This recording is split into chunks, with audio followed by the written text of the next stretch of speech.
PM Modi के रूस दौरे से पश्चिमी देशों को क्यों हो रही है जलन? पीएम मोदी और राष्ट्रपति पुतिन की मुलाकात से चीन की बढ़ी टेंशन। रूस क्यों भारत का सबसे भरोसेमंद साथी है?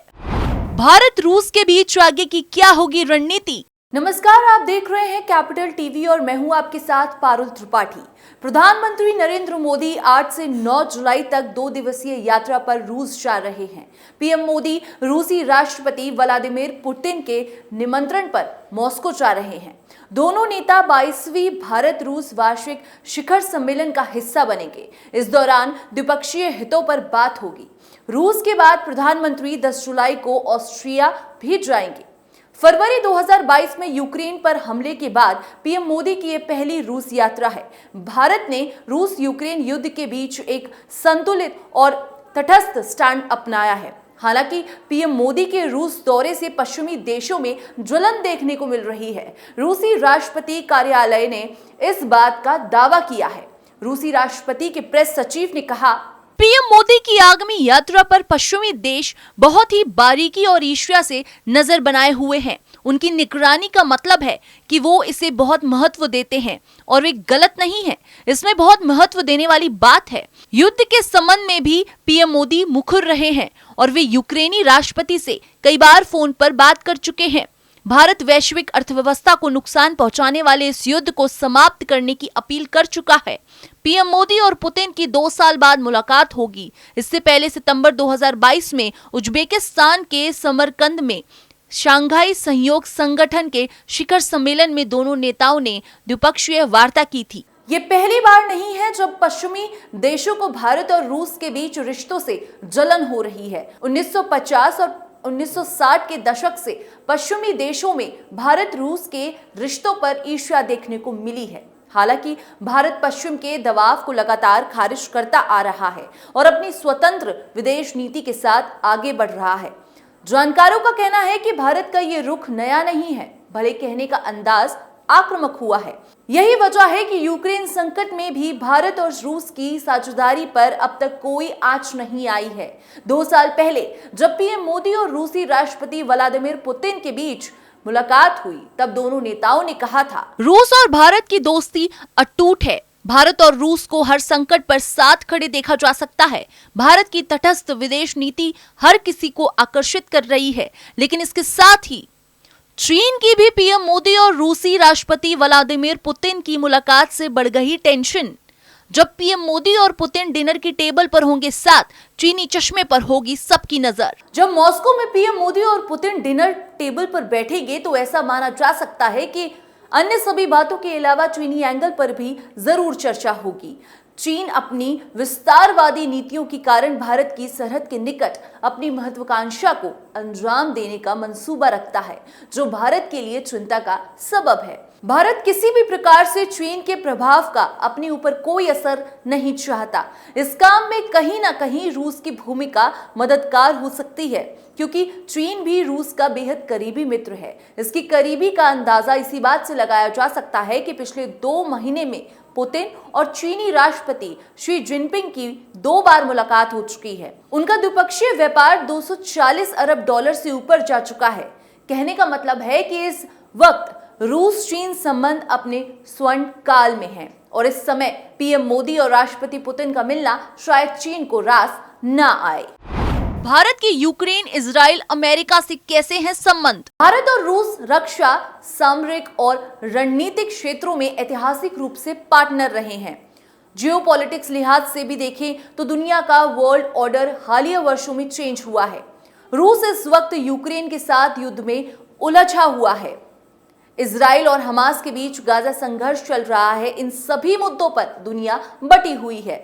भारत एकमात्र ऐसा बड़ा देश है जिसकी यूक्रेन, रूस, इजराइल, अमेरिका सभी से दोस्ती है और सबसे बड़ी बात यह है कि ये मित्रता किसी अन्य की कीमत पर नहीं है। ये संबंध और प्रतिष्ठान भारत ने वक्त की कसौटी पर अपने परिश्रम से हासिल की है। इसीलिए इन सभी देशों से भारत की करीबी द्विपक्षीय संबंध है। अब जरा भारत रूस की दोस्ती को विस्तार से समझते हैं। रूस क्यों भारत का सबसे भरोसेमंद साथी है? भारत और रूस के बीच दोस्ती का आधार कई ऐतिहासिक, राजनीतिक, आर्थिक और सांस्कृतिक कारणों पर आधारित है। भारत और सोवियत संघ के बीच के रिश्ते 1950 के दशक से ही मजबूत रहे हैं। दोनों देशों ने शीत युद्ध के दौरान एक दूसरे का समर्थन किया, खासकर 1971 के भारत पाकिस्तान युद्ध के दौरान। चीन की बढ़ती ताकत और क्षेत्रीय स्थिरता के लिए भारत और रूस एक दूसरे के साथ सहयोग करते हैं। दोनों देशों के बीच सांस्कृतिक आदान प्रदान भी है, जैसे शैक्षणिक और सांस्कृतिक कार्यक्रम, भारतीय छात्रों का रूस में पढ़ाई करना और रूसी संस्कृति का भारत में प्रसार। यही वजह है कि रूस भारत का एक भरोसेमंद साथी बना हुआ है और दोनों देशों के बीच दोस्ती मजबूत बनी रहती है। रूस यूक्रेन युद्ध में भारत का क्या स्टैंड रहा? रूस और यूक्रेन के बीच 24 फरवरी 2022 को युद्ध शुरू हुआ था। रूस ने यूक्रेन पर हमला किया था। इस हमले के पीछे कई कारण थे, जिसमें भूमि का दावा, राजनीतिक और सैन्य रणनीतियों का मामला शामिल था। वहीं रूस यूक्रेन युद्ध में भारत का स्टैंड संतुलित और रणनीतिक रहा है। भारत ने यूक्रेन से जंग के लिए अब तक रूस को जिम्मेदार नहीं बताया है और न ही इसकी निंदा की है। भारत ने रूस यूक्रेन संघर्ष में तटस्थता बनाई रखी है। संयुक्त संघ में ऐसे कई मौके आए जब रूस के खिलाफ प्रस्ताव लाए गए और भारत ने संयुक्त राष्ट्र में कई बार वोटिंग में हिस्सा नहीं लिया। भारत ने इस मामले में किसी एक पक्ष का स्पष्ट समर्थन नहीं किया, बल्कि संवाद और कूटनीति के जरिए विवाद का समाधान करने का आह्वान किया है।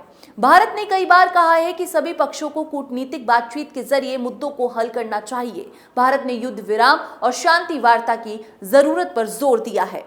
दोनों देशों के बीच क्या व्यापार? भारत और रूस के बीच लंबे समय से मजबूत रक्षा संबंध है।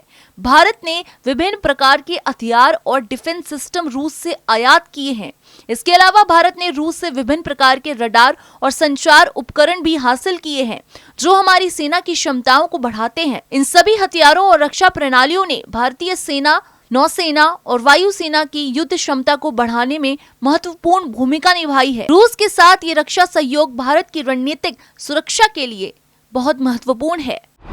भारत और रूस के बीच संबंध कितने पुराने? भारत और रूस के संबंध 7 दशक पुराने हैं और ये विभिन्न दौरों से विकसित हुए हैं। ये बात पूरी दुनिया भी जानती है। पीएम मोदी से लेकर राष्ट्रपति पुतिन कई मौकों पर एक दूसरे की तारीफ करने से नहीं हिचकते हैं। सोवियत संघ पहला देश था जिसके साथ भारत ने 13 अप्रैल 1947 को भारत की स्वतंत्रता के 4 महीने बाद ही राजनयिक संबंधों की स्थापना की थी। नवंबर 1955 में भारत और रूस के बीच द्विपक्षीय संबंधों के एक नए युग की शुरुआत हुई थी। उसके बाद सोवियत संघ ने विभिन्न अंतर्राष्ट्रीय मंचों पर भारत का खुलकर समर्थन किया, विशेषकर कश्मीर मुद्दे पर।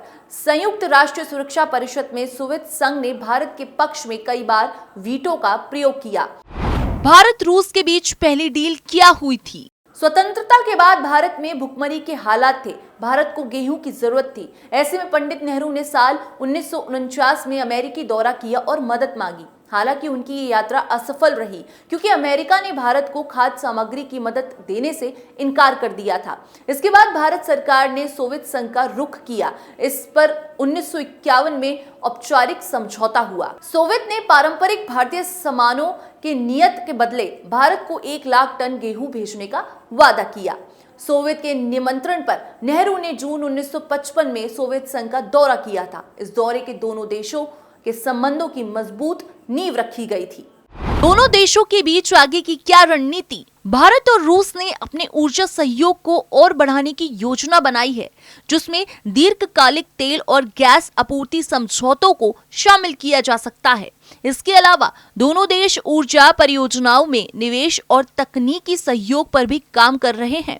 ऊर्जा क्षेत्र में भारत और रूस के बीच सहयोग सिर्फ तेल तक सीमित नहीं है। भारत रूस से प्राकृतिक गैस, एलएनजी और अन्य ऊर्जा संस्थानों की भी खरीद करता है। इन सभी उपयोगों से भारत की ऊर्जा सुरक्षा को बढ़ावा मिलता है और रूस को अपनी ऊर्जा निर्यात के लिए एक बड़ा बाजार मिलता है। यूक्रेन युद्ध का दुनिया में क्या प्रभाव? 2022 में यूक्रेन पर हमले के बाद से मोदी ने पुतिन और जेलेंस्की से कई टेलीफोन पर बातचीत की और युद्ध को समाप्त करने पर जोर दिया है। इस युद्ध ने वैश्विक अर्थव्यवस्था को प्रभावित किया है। एक तरफ यूरोप ने रूस से तेल और गैस लेना लगभग बंद कर दिया है, तो दूसरी तरफ भारत का रूस से तेल आयात बढ़ता गया है। रूस से भारत का आयात लगभग 400% तक बढ़ा है। आयात में ये उछाल रूस से छूट के साथ मिल रहे कच्चे तेल के कारण है। वहीं पश्चिमी देशों ने रूस के खिलाफ कड़े प्रतिबंध लगाए हैं। यूरोप के देशों ने रूस से तेल और गैस के आयात पर भारी कटौती की है और यूक्रेन में बड़ी संख्या में हथियार भेजे हैं ताकि वो अपनी रक्षा खुद कर सके। इस खबर में बस इतना ही। और भी देश और दुनिया की तमाम खबरों के लिए देखते रहिए कैपिटल टीवी।